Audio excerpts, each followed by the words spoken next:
Family members of missing and murdered Native Americans came to Helena today to advocate for a package of bills intended to help address the crisis. MTN's Jonathan Ambarian looks at some of the proposed legislation.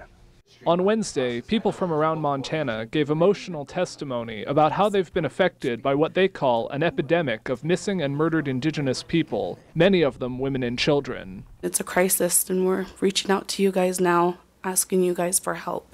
Many of those in attendance wore red, a color that has come to symbolize missing and murdered Indigenous women. Representative Ray Peppers of Lame Deer is sponsoring 2 bills in a package of legislation designed to help resolve these cases. And they're asking for our support as legislators to step up for them and look for justice.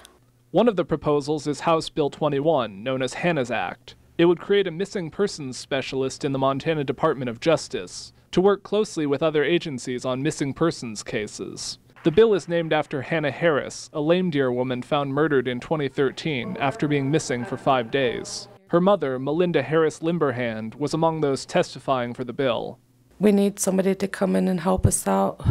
I'm trying to do my part also by standing up and speaking for the people who have lost their loved ones. Another bill, House Bill 54, would require law enforcement agencies to open a report without delay when someone is reported missing, and add those reports to a national crime database as soon as possible. Paula Castro Stopp's daughter, 14-year-old Henny Scott, was missing for 3 weeks before her body was found.